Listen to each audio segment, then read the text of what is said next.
Parlons peu, parlons base. Alors ouais, aujourd'hui pour l'épisode 2, je sors en extérieur, donc vous allez entendre du bruit, hein, derrière moi désolé. Comme j'avais dit que les tropées base seraient des formats courts et très peu travaillés, ben voilà, il y aura peut-être une musique en fond et voilà. Donc aujourd'hui, le tropé base porte sur un petit reportage qui a été trouvé par Ryu Shinigami, qui m'a envoyé le lien. Et en fait c'est un reportage qui a eu lieu sur la Kid Expo, et plus particulièrement sur le championnat du monde. Si certains voulaient avoir un reportage comme en 2012, il y avait un reportage pour le championnat du monde en Metal Fight. Je m'en rappelle pas perso parce que je ne savais pas que le championnat du monde à l'époque. Mais ceux qui avaient suivi à fond, je pense vraiment à Lucie Valkyrie, je pense qu'elle doit s'en rappeler.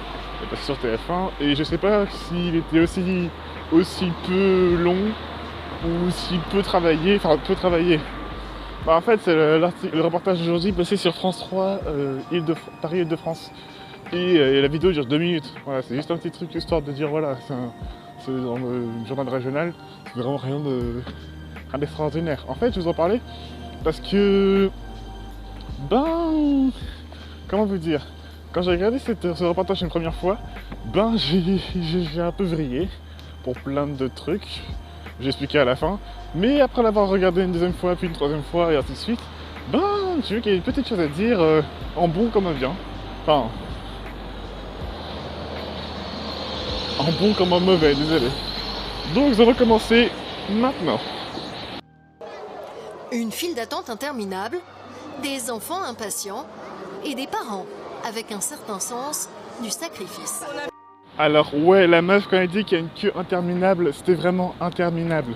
De base, alors pour ceux qui étaient à l'Expo doivent s'en rappeler, il y avait un petit panneau près du stand Beyblade qui disait attendre 20 minutes.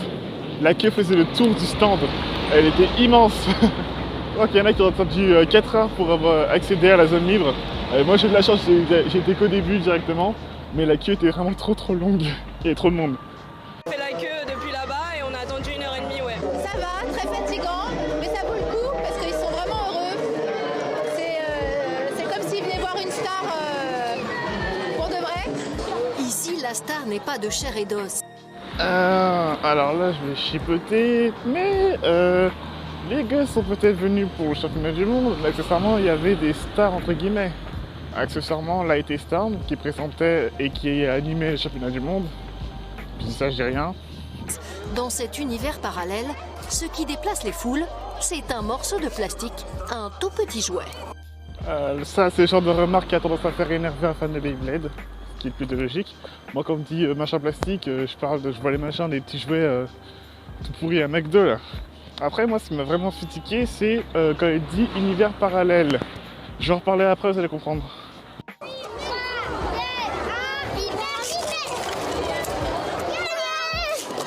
c'est quoi l'intérêt du jeu?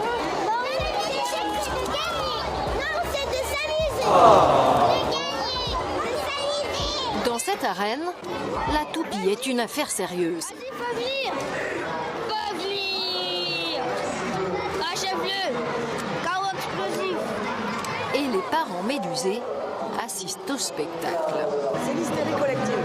Jour, nuit, je crois qu'il dort avec. Enfin, c'est hallucinant. J'essaye de comprendre, je comprends pas grand chose, je sais qu'il y a un dessin animé, donc j'essaie de suivre le dessin animé.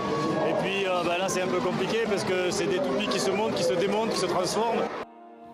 Autant les deux mamans d'avant, leurs remarques n'ont pas dérangé, autant le papa, ce témoignage, c'est typique. Le cliché du papa vieux jeu qui comprend rien parce que ça le dépasse, c'est trop compliqué, alors que c'est pas le cas. Hein. Faut arrêter. Burst, le système est super facile à comprendre et à monter et à démonter. C'est sûr, son gamin, je l'ai expliqué plusieurs fois.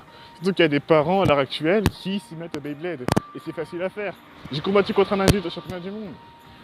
Et la maman d'Alicia joue au Beyblade et d'autres parents actuellement. Cette quatrième dimension, on la doit à une bande dessinée, un manga venu du Japon. Non, pas du tout, non. Bon, déjà, elle dit manga venu du Japon.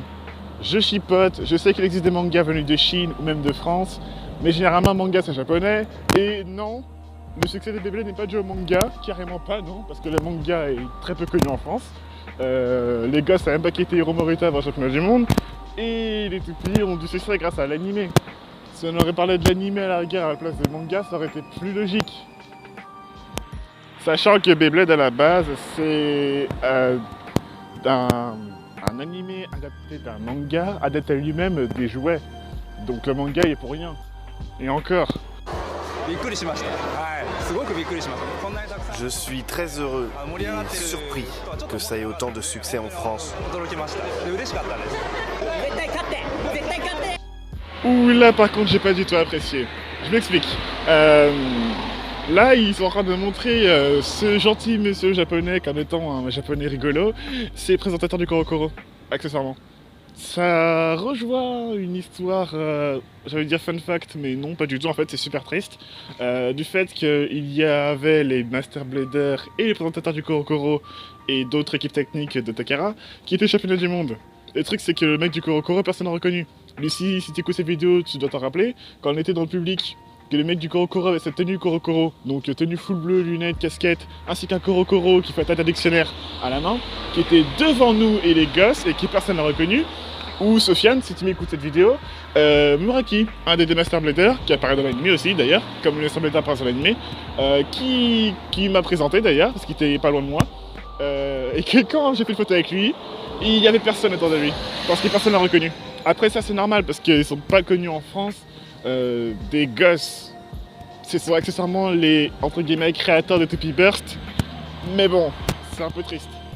3,5 millions de ces toupies se sont vendus en France depuis 2017, un tsunami commercial et une drogue à accoutumance. Un tsunami commercial, ah bah ça on peut pas te l'enlever, hein. Tout de suite la thune, je dois rien dire par rapport à ça, une drogue à accoutumance. Ouais, c'est vrai qu'au point de vue des gosses, le Beyblade ça peut être un peu addictif entre guillemets. Mais du tout qu'il y a des parents à l'heure actuelle qui croient que le Beyblade c'est une maladie. Genre en fait il y a des parents qui sont prêts à amener leurs enfants au psy. Il y a une personne en particulier à qui je parle et qui se reconnaîtra, parce qu'il joue à Beyblade. Voilà. Donc une drogue à accoutumance c'est peut-être pas la meilleure phrase à placer ici.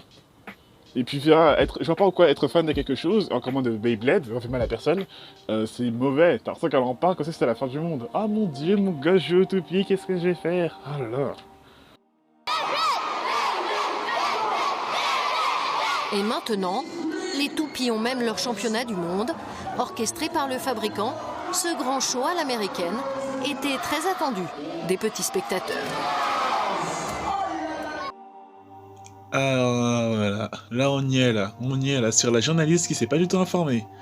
Championnat du monde, si vous êtes au courant, il y en a eu un en 2012 pour Metal Fight, et il y en a encore un autre quelques années auparavant pour Bakuten. Historiquement, c'est le 3e championnat du monde de Beyblade. Ensuite, j'aime bien comment ils disent organisé par le fabricant, sans prononcer le nom de Hasbro. Pourquoi ils font ça, je sais pas, ça me paraît assez bizarre. Et enfin, pour terminer, attendu par les petits spectateurs, voilà, ça que je voulais dire en fait, pour terminer sur cette vidéo, c'est que, même si en soi, quand on regarde plusieurs fois, ce reportage n'est pas si offensant que ça. Problème, c'est que on a encore un peu la mentalité de le Beyblade c'est pour les enfants en France. Voilà, là, des enfants ont été interviewés, leurs parents ont été interviewés, ça parlait de jouets, comme quoi ça se vendait bien auprès des gosses, il parlait que des enfants. Alors que bon sang, il y en avait des plus grands championnats du monde. Aussi, j'aime bien aussi quand ils ont montré Light à la fin sans même prononcer son nom. Ouais, parce que les... bon, ça aussi, c'est peut-être moi qui chipote un peu, mais ça me rappelle un peu l'affaire Hardison et Squeezie. Comme quoi, les youtubeurs sont très très mal vus dans les médias. Ou donc pas, ou très peu d'importance pour diverses raisons. Mais bon, comment terminer là-dessus? Je sais que... certains d'entre vous, certains d'entre nous, au Bay Group, essaient de changer la manière de... la vision du Beyblade en France. Quoi, c'est pas qu'un simple jouet pour les gosses. Le problème, c'est que là, on voit très bien... on vient de le voir, ça reste assez compliqué quand même. Mais bon, peut-être qu'un jour ça arrivera. Pokémon l'a déjà réussi. Pourquoi on n'y arriverait pas, nous?